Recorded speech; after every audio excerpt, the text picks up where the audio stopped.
This is Film Talk, where we interview the brightest minds in filmmaking 5 days a week.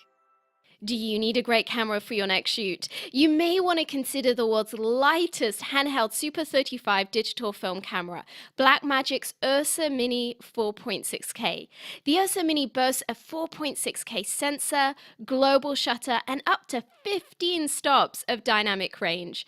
It's perfectly balanced for handheld use and comfortable enough to be used all day long. Scene 1, take 1. Film Talk Nation, we are greenlit for yet another great show. Vanessa Frank here, and I'm excited to bring you our featured guest today, Kim Hudson. Kim, are you ready for your close-up? Sure, bring it on. Kim Hudson is the author of The Virgin's Promise, a groundbreaking new theory on archetypal screenplay structure, endorsed by legendary screenwriting expert Chris Vogler. She's a graduate of Vancouver Film School and the International School of Analytical Psychology, Zurich. She teaches extensively on the theory of the Virgin's archetypal structure. Kim, it's an honor to have you on the show today. Thank you. Thanks for having me.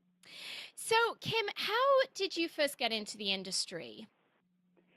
Well, actually, I think my story is quite different from most people. I started out as a geologist working in Canada, and so basically a very heroic job, jumping out of helicopters in grizzly bear country, the whole 9 yards. And then it was sort of later when I started thinking about, separate from sort of a feminist desire to like do everything men can do, I decided that I would think about what is it that's in me? What is the thing that I really would love to do? Yeah. And I thought of writing. So I was studying The Artist's Way, that great book on how to find your inner Yes. how to have a creative life. And what came up for me was to write, and in week 7 it said sign up somewhere. So I applied to writing school, and I got in. And the very first day they taught us about Joseph Campbell and the hero's journey, and I just thought I almost heard angels singing, because it was the most interesting thing I had ever heard. Yeah. And I knew like I needed to do something related to this, and it was still sort of like the hero's journey was still hanging in the air. And then they said, all story from all time is a hero's journey, and I was like, okay, that can't be right. So I was just like a dog with a bone. I just so I went and I took a course in Switzerland in the Jungian Institute, and I've taken just a lot of film courses, and I just sort of self-taught, and I trusted actually my own sense of ability to notice a pattern and to notice that my own life was following a pattern. Yeah. And it all just came together, and I'm just so grateful every single time somebody says, yeah, that meant something to me too. Yes. Yes. Well, so this book of yours, The Virgin's Promise, I recently had the opportunity to study it, and I just found it to be one of the most exciting and innovative pieces of teaching that I'd heard in probably over a decade. I mean, for me, this was like, I feel that with so many screenwriting books, to a certain extent, it can feel like once you've read one of them, you've read them all. And to have that opportunity to read something that was so atypical and at the same time so truthful, that so resonated with me, was a delight. And it's really, within the short period of time since I've read the book, it's been something that I've already been seeing has really been allowing me to bring something more to the table as a writer in my own film work. So I would love it if you could explain to our audience, who are probably scratching their heads right now going, hey, I've heard of the hero's story, the hero's journey. What on earth is the Virgin's Promise?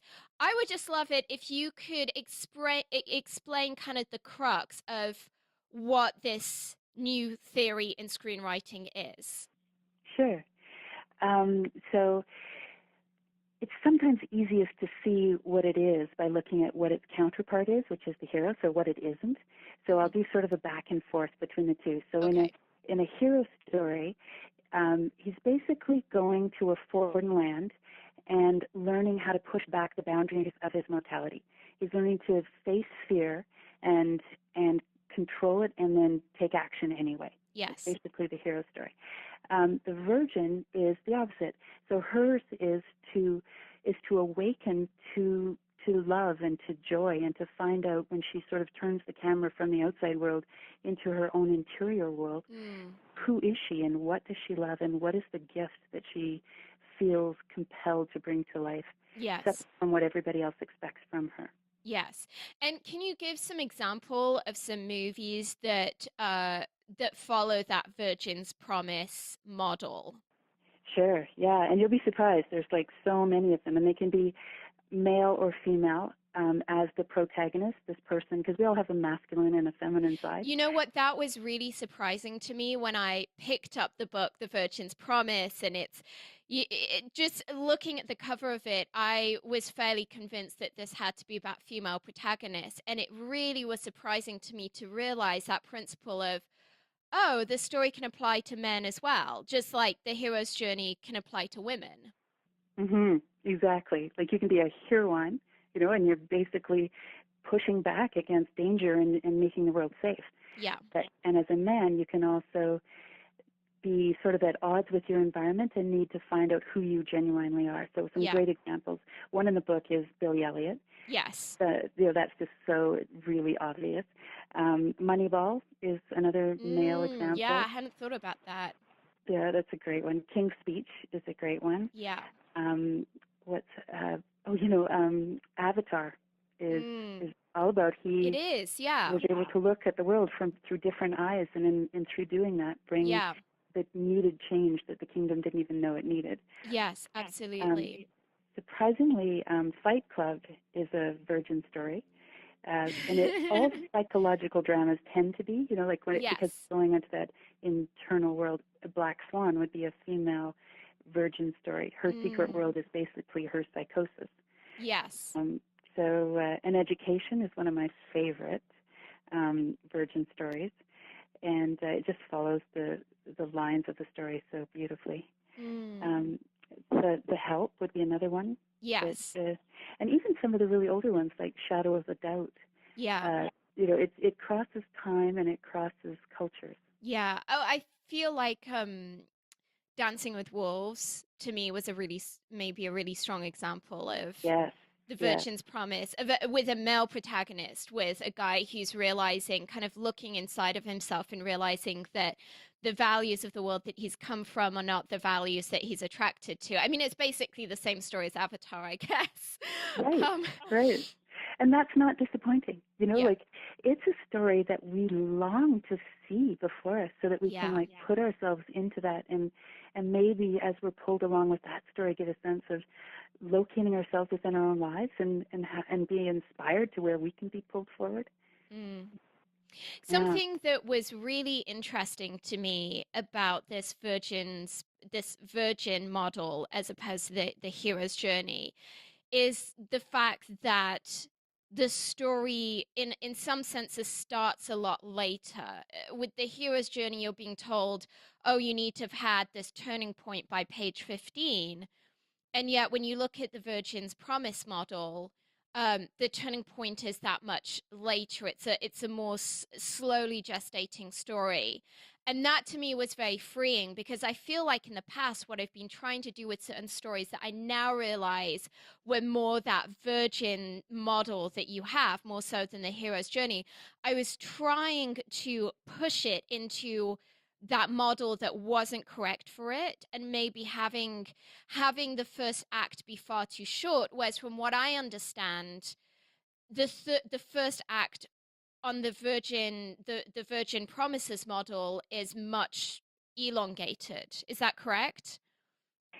Um, you know, yes. I guess the short answer would be yes. In that, Mm. if you consider sort of the great battle to be sort of a fundamental part of the story, then it is. But I actually think that the Virgin story is driven by love.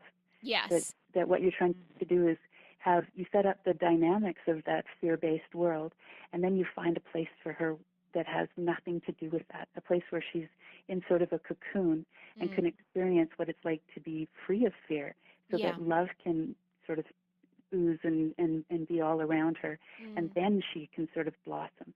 And so that's what I consider to be the second act, and it's only in Yes. the third act that the two worlds collide, her fear-based world, Yes. her love-based world, and then she goes through a classic psychological transformation where you first separate from the world you knew, and then you Mm. kind of wander in the wilderness trying to figure out, okay, I don't know if there would be a place for me to go back to, and I don't know what the world would look like if I actually believed that I could bring my authentic self to it. Yeah. That you choose to believe in yourself no matter what, because otherwise you're not really living. And Mm. that sort of limbo zone I call wandering in the wilderness. And then chooses or light is that what I just said, where you actually say, you know what, I'm going to be what I know I am, Yeah. and let all the cards fall where they will around me. Yeah, it was so interesting to me reading the book, not just from the point of view of screenplay analysis, but also just from a personal standpoint. For me personally, as a woman, I felt that the structure I was reading in The Virgin's Promise was really endemically a story that I recognized in my own life, a journey, a pattern, and evolution that I recognized in my own life.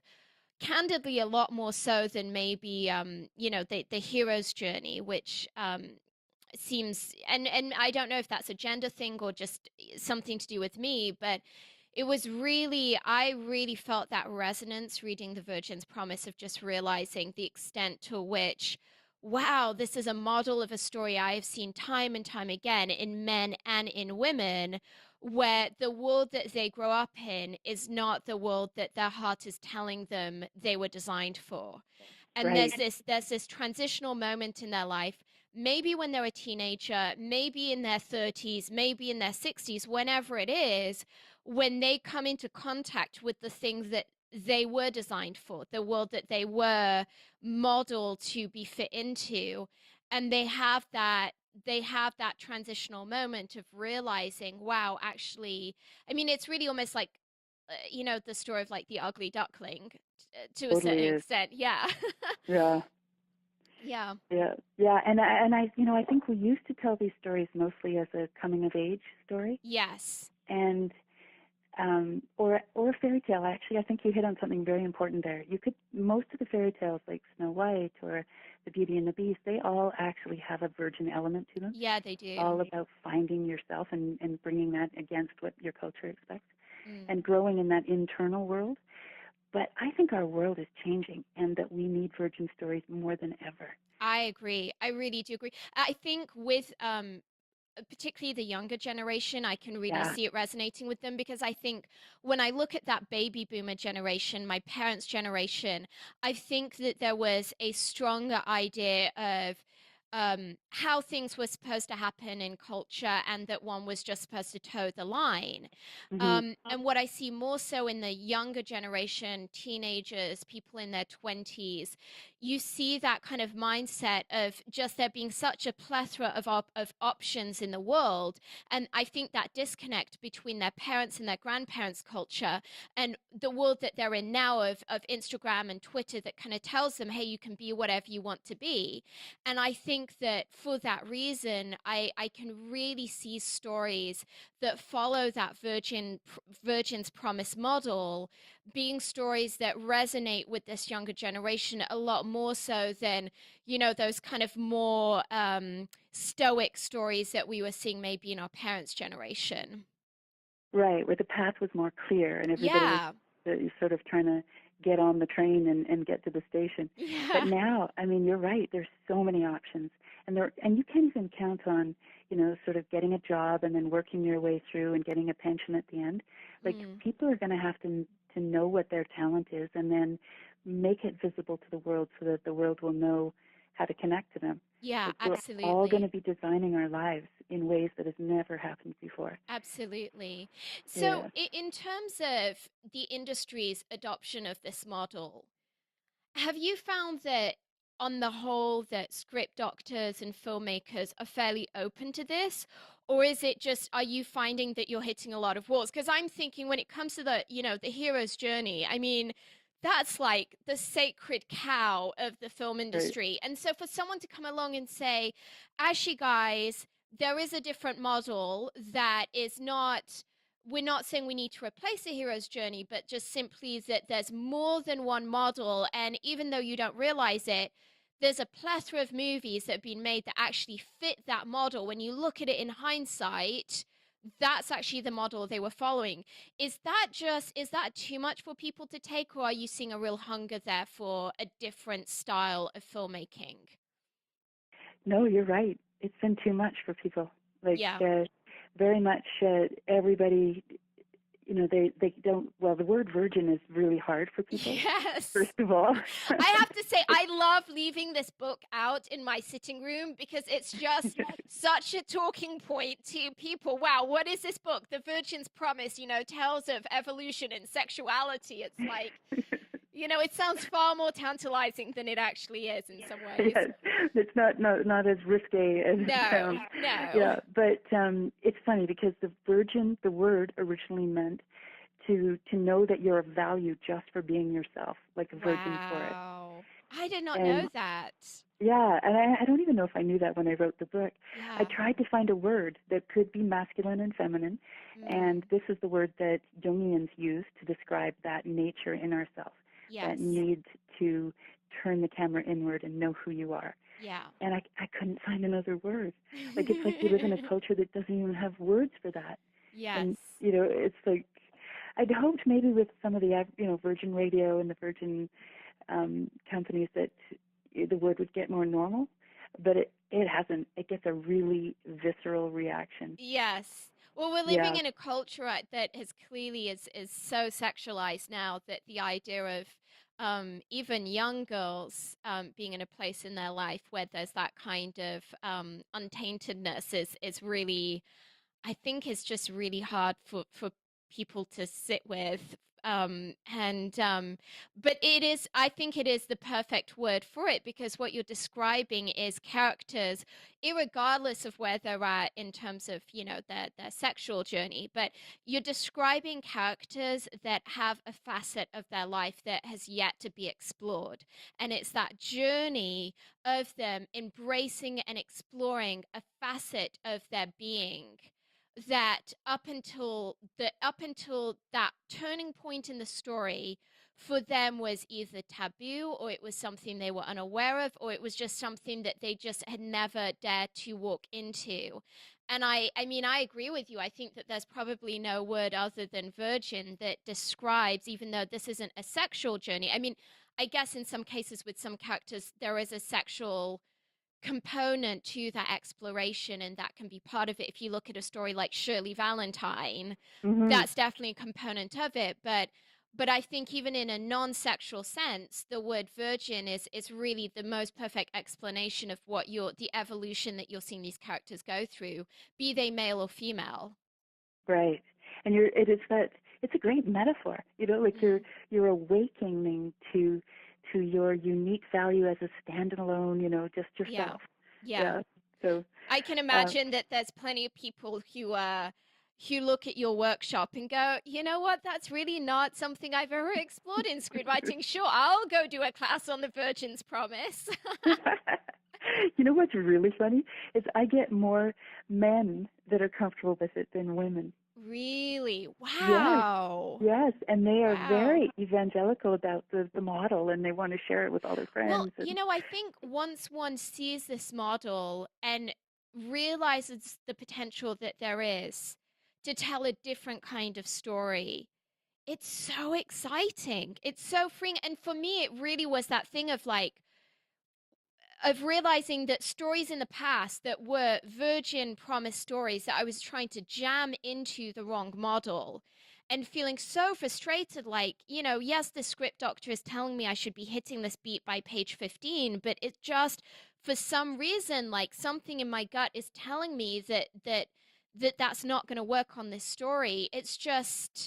It's so freeing, and I think it gives the opportunity to tell these very joyful and visceral stories, like the Virgin Suicides or Billy Elliot, or Right? even oh, what's the name? Oh gosh, I always forget the name of what's the name of that movie with Julia Roberts where she's like Oh, Pretty Woman. no, no, no, where she's like trying to resolve the water crisis. Oh yeah, Aaron Brockovich. Yeah, Erin Brockovich. Yeah, yeah, brilliant film. And Yeah. if it was told as a hero story, which it could have been, fighting the big, dangerous, chemical Oh, it would companies, have so fallen it would have been flat.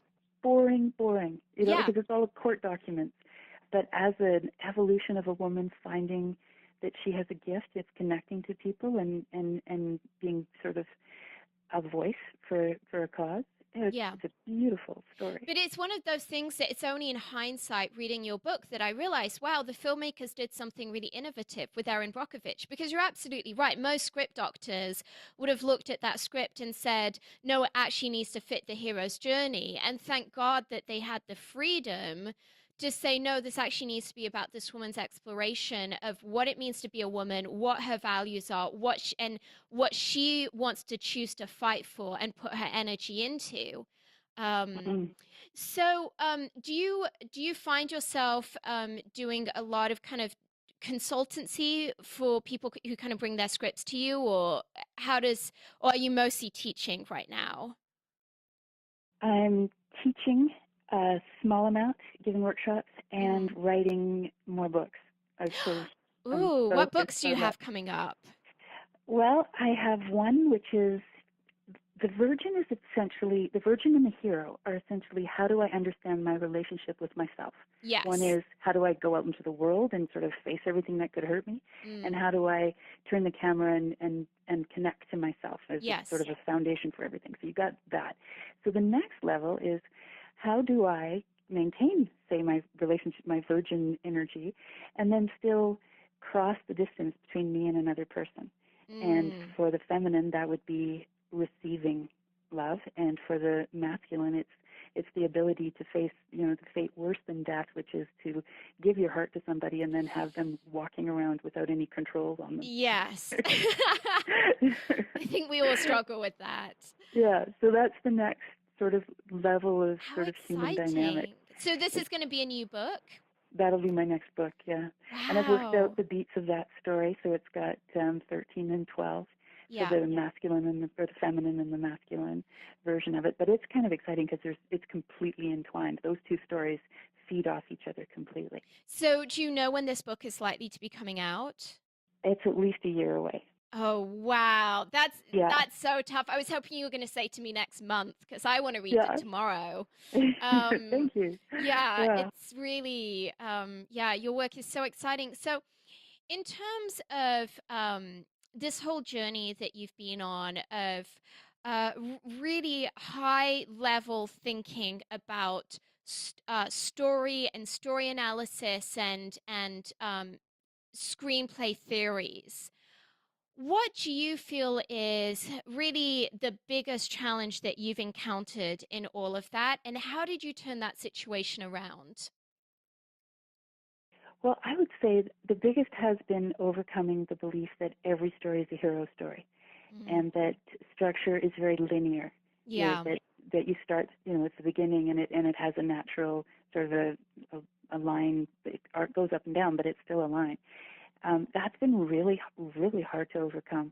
Mm. Like with a virgin story, you can start anywhere in that sort of a circle of what the 13 beats are, and it makes sense not as a flashback kind of thing, but as a this is where I began my story, and then I Yeah. spiraled around and came full circle. Yeah. So that's just a mind Did bender. did it did it feel like taking on the establishment? I mean, Totally, did you get to totally. see oh, what was the name of oh my gosh.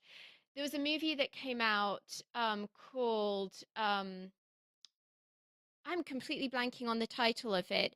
It came out in December, and it's all about like this doctor who realizes that playing football Oh, is the a concussion. concussion. Yes, sorry. Yeah. I'm clearly not on my game. So that's, it's like this brilliant story of this doctor who realizes, oh my gosh, I'm going to take on this massive multi-million dollar industry, and basically tells them that their sacred cow is flawed in some way. Right, And right, obviously you're not saying that the hero's journey is flawed, but that the premise of thinking that that's the only story that exists is flawed, right. which is pretty huge. I mean, did you just have like nights lying awake just thinking, oh my gosh, I'm going to get kicked out of the industry for this? I mean, was that? I think maybe I've had the advantage of never having really been an insider. Like Yeah. I live in the Yukon. I wrote the book in Canada, and so I'm driven by my fascination for this theory and the contradictions in the two, the hero and the virgin. Mm. And I've sort of just let it simmer. Like I've let people find me, people like you, Yes. who read it and it speaks to them and it's this exciting conversation. Yeah. And then I get these really cool invitations. So I, jump on a plane. I'm in London or I'm in Perth, and it's I started out trying to sell, and I was having these really small audiences. But Mm. as soon as it catches on with a group, I mean, they can't share it with their friends fast enough, and then it's an exciting full room of people, and that's really Yeah. what I enjoy. Well, So that's what I do. yeah, I would imagine to a great extent just naturally, organically through word of mouth, it's going to grow because inherently, if you're working on a screenplay with a bunch of executives that you need to please, and invariably someone says to you, why isn't there this turning point on page 15? You're Mhm. almost having to take them through a re-education process. I mean, that's for me right now. I have a project where that's to a certain extent is what's going on, where I'm kind of needing to defend. Listen, this isn't the typical hero's journey. This is why. And inherently, by doing so, you end up educating a bunch of your peers in the industry. And so I think that there is a really sticky word of mouth element to this theory. Mm. Yes. And I'm hoping, like I think possibly the game changer was Frozen. Like that is the biggest grossing film ever. Like it's unbelievable the popularity of that film. Yeah. And it started out being written as a hero story, Mm. and then they started to feel is Anna the sister? No, what's the other sister?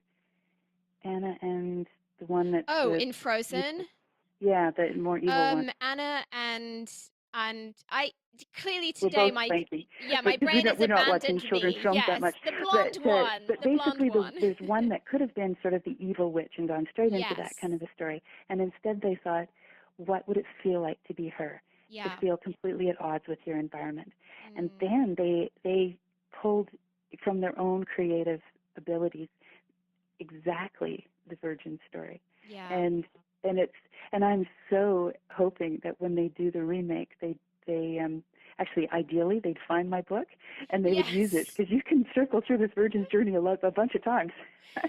I hope they don't Absolutely. go all hero on it because it would just be such a shame. Yeah. Well, I think that the success of that movie proved that I think there's a real hunger for a different kind of story. I think that there's such a oh, people are just so tired of the same thing over and over again. I mean, how do you feel out of, not that I want to put you in a awkward corner, but how do you feel about the whole Save the Cat thing, kind of versus the Virgin's Promise? Because I think for myself, it's a theory that I really love and appreciate. But I do find that there's a flip side with it, which I've seen a lot of people in the industry reacting against, which is this idea of Save the Cat is the only model, the only way through, and if you're not following that, then you're basically wrong. Do you feel that comparatively that the Virgin's Promise kind of fits into that Save the Cat model, or are they really at kind of polar opposites? I would go more with polar opposite. I Yeah. think that the Save the Cat is an in-depth look at the hero structure. Yes. Yes. That it takes it to another level. And I don't think you can beat Vogler's book, The Writer's Mm. Journey for the hero Yes. structure. I think that it's a brilliantly written book and the first to awaken us to this idea of or archetypal structure. Mm. And I think Save the Cat goes practical and it goes sort of, it manages to go surface and deeper at the same time, kind of thing. Yeah, So it's a great book, but it I is a think great resource. it's a hero's book. It is. It is. And I think that's kind of what I'm battling right now in my own life and career is kind of wanting to kind of share with people that it's a great model, but it's not necessarily the model. And if you try and jam a movie like The Virgin Suicides or Erin Brockovich into the Save the Cat model, then it's no longer the beautiful story. It's Right, the you basically miss the magic of those stories, and everything that makes someone fall in love with a story like that is no longer there because you've had to remove it to get it to fit into a model that it just was never designed for. right, yeah. And it's like the hero stories are great, and they take us into this world of really sort of shields up, no, work hard and really achieve your goal. Yeah. But we need to live in a world that's also driven by love. And it's Mm. so hard to convince writers that they can write a film that is about how a person that dwells a lot on what is joyful and what Yes. brings people alive, and that Yes. will still be a good film.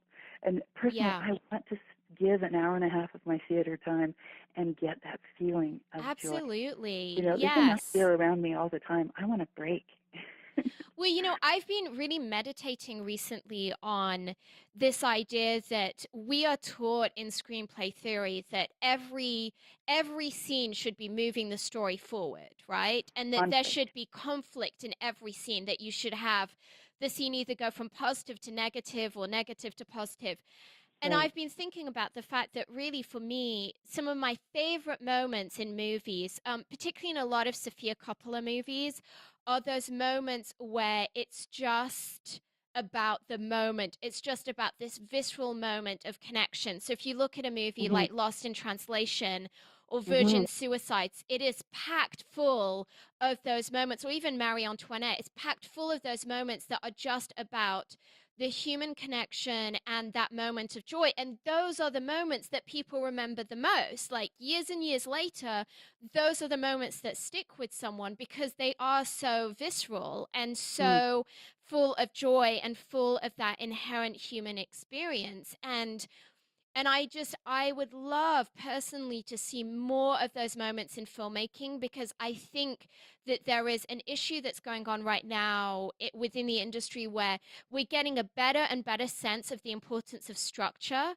But I think that maybe people have become so militant that they've sometimes, to a certain extent, a little bit forgotten that films are also about a magical, intrinsic, visceral experience. And if we don't retain those moments in a story, then it becomes something that I think is just very methodical and machine-like, and it just becomes like yet another superhero type movie that we watch and it feels like it hits all the right beats, but it doesn't stick in our heart for years and years afterwards. Right. Does that Yeah. kind of make sense to you? It does. And Yeah. it's not that like you said about how every scene has to have that trans that moves from the positive to the negative. Yeah. Th- there is something about that. You do need the energy of contrast Mm. in your screenwriting. But what the Virgin structure does is that in the center of the story, you've got the Virgin that's found this secret world, and in Yes. that she's safe and appreciated, and she's constantly growing in her own self-confidence, her own connection to who Mm. she is. But she goes back and forth because she lives in this dependent world, and Yeah. she's not ready to trash it. Like she still needs the Yes. structure of where she's come from. And in that back and forth between one and the other, she's getting that contrast of the dependent world, the fear-based world, and what the love-based world feels like. Mm. And that contrast is actually illuminating what she finds joyful Yes. compared to what she's fearing. But she's also Absolutely. building a bridge. She's learning how to modulate almost in an iterative process who Mm. she's becoming and how that could make sense in the new world. And Yeah. so it does have that juxtaposition of this change, but it's just different. It's Absolutely. yeah.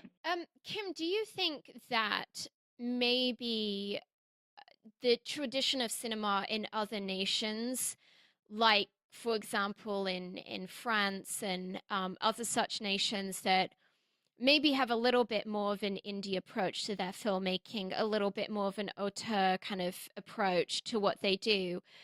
Do you feel that we maybe see more of these Virgin Promise stories coming out of those, world cinema as opposed to what we're seeing coming out of Hollywood? I do, Yeah. yes. Like I Am Love is a fantastic example of a virgin story. Do you know that one? Did I say it right? I don't know. Italian. Yeah, I'm pretty sure I got it right. It's Italian and it's great. It's Mm. about a woman who led the perfect, was the perfect wife. She's from Scotland but married into the Italian world, and then just discovers that she feels cold and she needs something more alive. And it's a beautiful film, Yeah. and it moves more slowly and all about her changing feelings. Like the European Yes. venture is so much more accommodating to that. Oh my gosh. I mean, French cinema is all about the kind of the intellectual personal in a journey, and entertainment so takes a back seat to that, which sometimes can be painfully frustrating, but there's something to be said for it as well. And I think um, I can see that there's definitely a subculture of an audience that loves world cinema for that reason. And I'm really am starting to wonder whether that desire and that hunger for world cinema and particularly French cinema in part comes out of that audience's desire for Virgin Promise type stories, because maybe for them the hero journey just doesn't resonate as much or appeal as much. I think you're right, and actually, I think indie film is coming into itself. Like um, Yeah.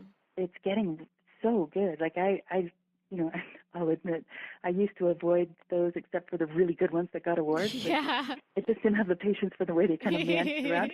But Yes. now, I'm just gripped by so many of them. Mm. They're good, and it's I think something that a lot of us are waking up to. Yes. Oh, Yeah. absolutely. I want Sophia Coppola to bring out a movie like every single month. I just, Yeah. because I love she has that very feminine approach to the virgins. I mean, in my mind, she's like the ultimate example of a director doing Virgin Promise type stories where you just really have that very personable and beautiful and private journey that is so precious and so visceral. And personally, and I know that many people would not agree with me, I would take a Sofia Coppola movie over a Marvel movie any day. Oh Um, yeah. Me but too.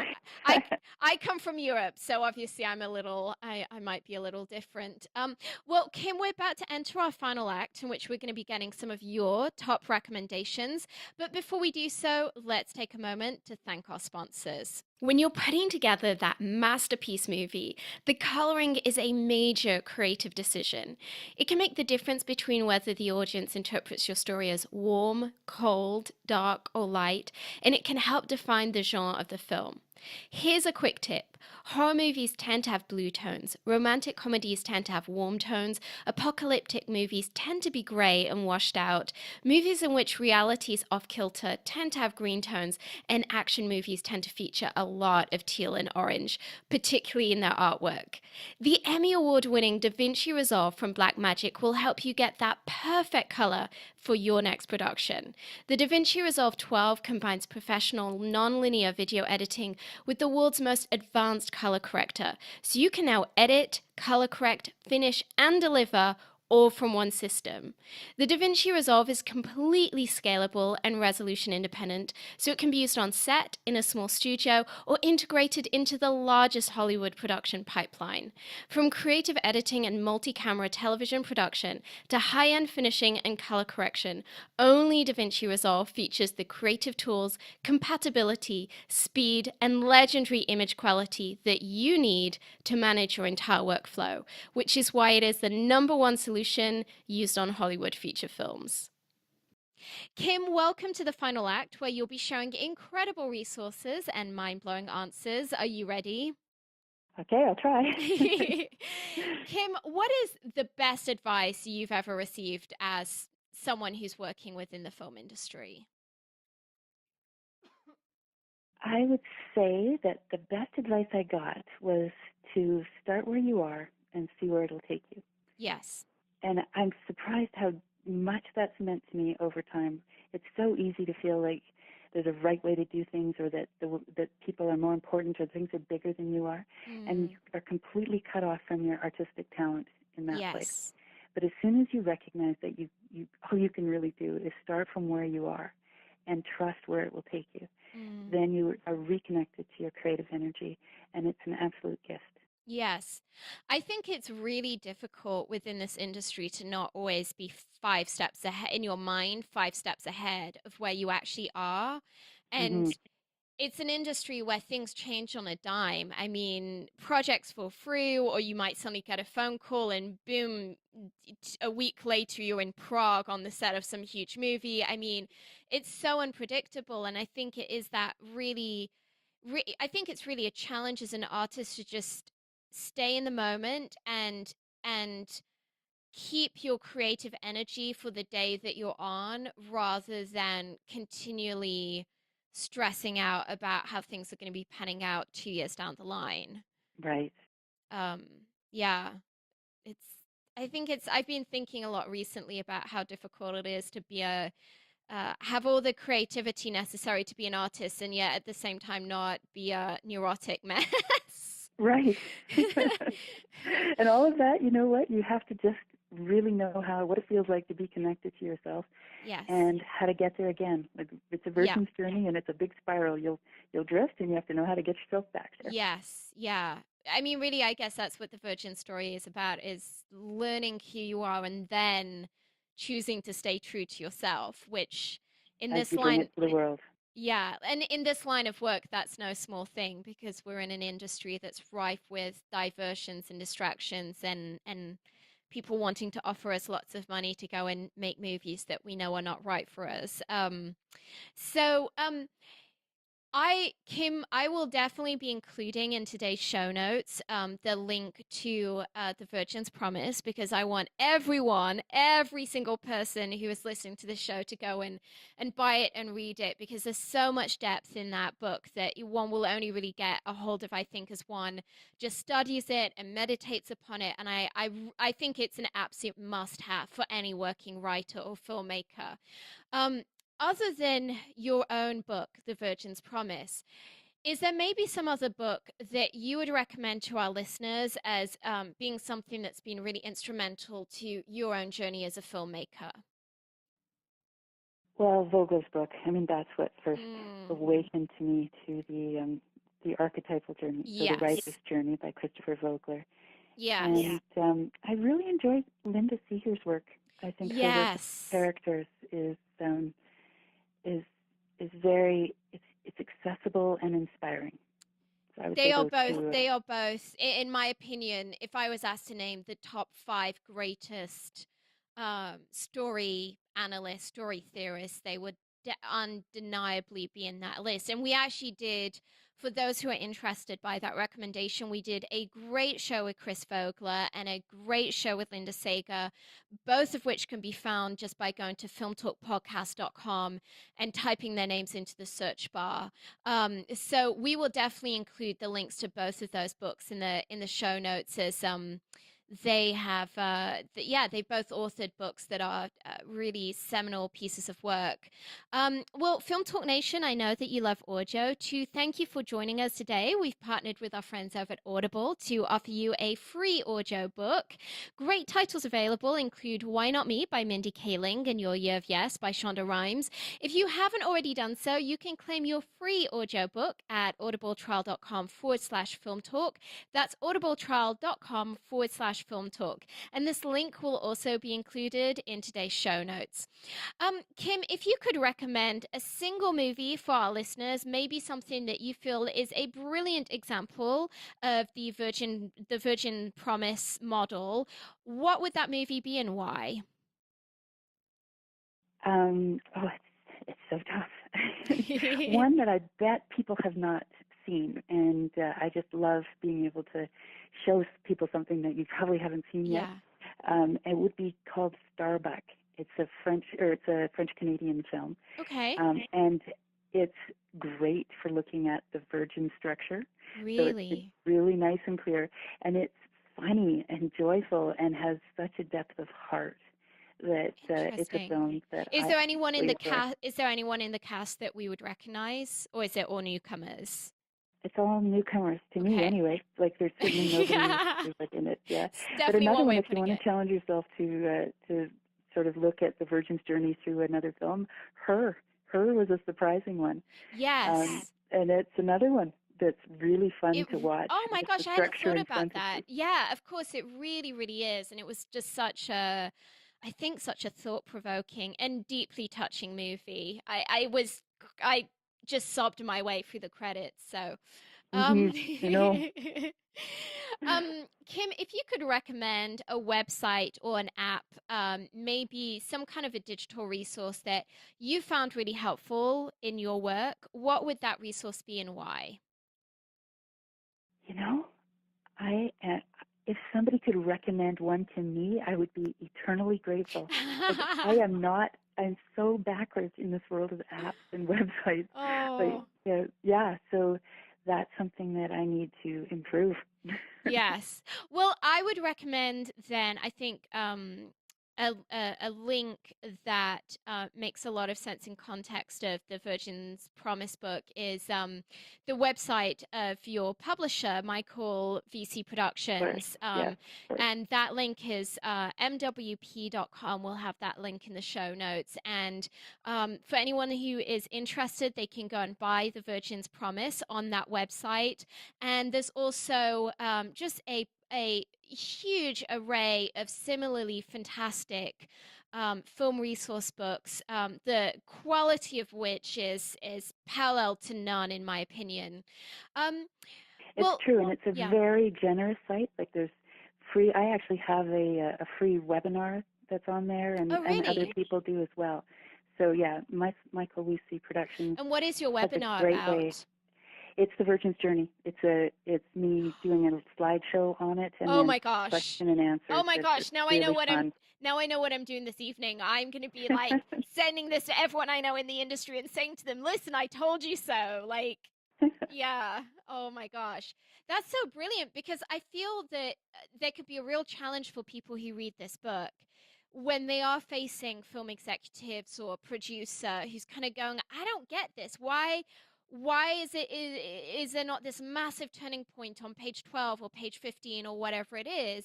And you're trying to explain this to them, and I think it can be really hard for those of us who are very internal and introverted, as many of us writers are, to Mhm. explain that to a very bullish, you know, kind of a go-getter type executive or producer.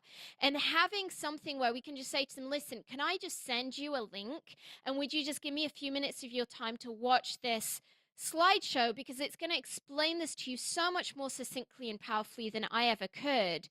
It's like, wow, that's such a resource. Great. Oh, good. I came up with one. I can't believe I didn't think of my own publisher. So engaging. Yeah.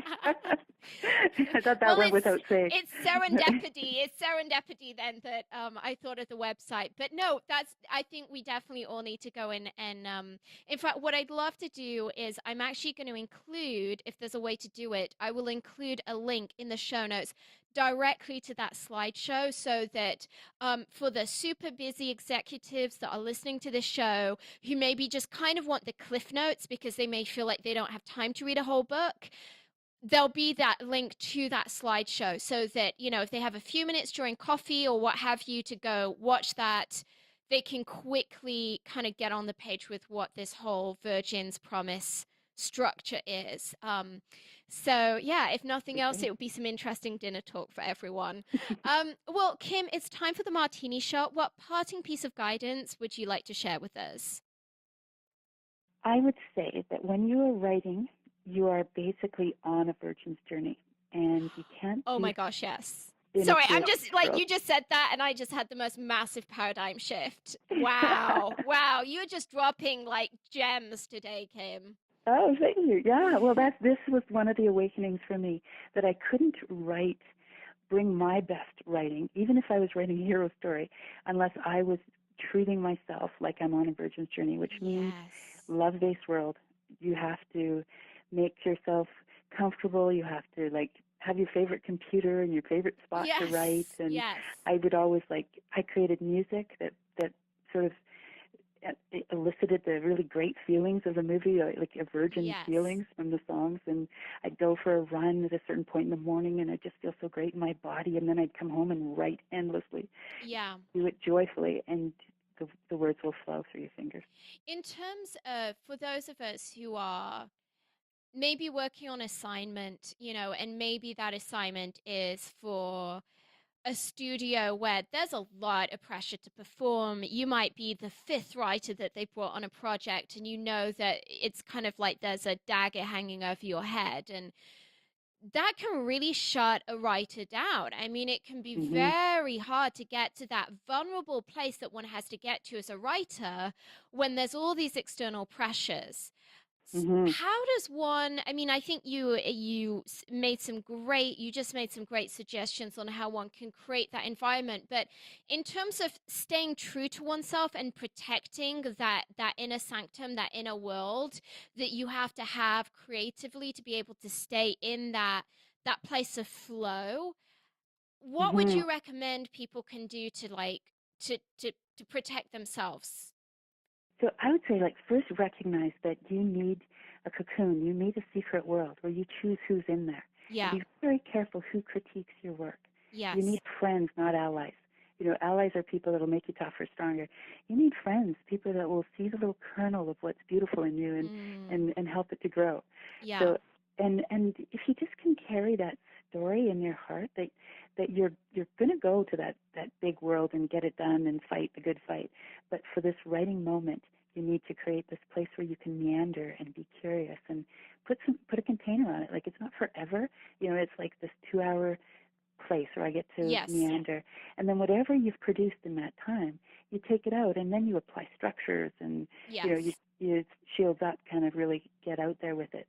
But make sure that you create moments where it's got a container, your own secret world, Mm, where you let yourself just wander and remember why you love writing.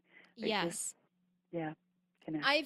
I've seen this with younger writers where it's almost like they put this pressure on themselves that the first draft, like literally when they're writing a scene, the first iteration of that scene has to be Academy Award winning. And they Right. block themselves because it's impossible. If you're putting this pressure on yourself to be Billy Wilder, then it's going to be really hard to write. But I found that the more I've said to them, listen, just write the bad version for me. Mhm. If you feel that all you can write right now is crap, then write the crappy version for me, and then let's work back from there. And it's amazing how once they're freed up to feel like it's okay to write something that's not so great, knowing that it doesn't cost anything. It's, I mean, like, it's not even going to cost you paper because you're just typing on your computer. Right. And you're planting Allowing, seeds. yeah, like allowing that playfulness and that idea Yeah. of, hey, we're just riffing right now, we're just going to play with this does no one's ever going to see this doesn't count for anything, this is just us having a little bit of fun and just doing this as an exercise. It's amazing to me how sometimes when you walk someone through that journey, the work that comes out of that they'll then turn in something to you that's amazing, and it's Mhm. purely because they've said to themselves, oh, it doesn't matter. No one's ever going to see this. Right. Right. It's just for me. Yeah. Yeah. Yeah. I tell you, most times writers say to me, "I will never have writer's block again." Like, once they have that little idea in their head. And I usually use the quote from Mr. Rogers, which is, "Anything worth doing is worth doing badly at first." Yeah. Absolutely. Absolutely. Well, Kim, thank you so much for those thoughts. They're really brilliant. Well, that's a wrap. Film Talk Nation, in this industry, you're only as good as the people you know. And today you've been hanging out with Kim Hudson and myself. If you want to go the extra mile, head over to filmtalkpodcast.com and type Kim Hudson into the search bar. The show notes from today's show will appear along with everything we discussed, like Kim's recommended book and movie. Kim, we appreciate you sharing your priceless insight with us today. Film Talk Nation Thanks you, and we'll see you on the red carpet. Thank you, Vanessa.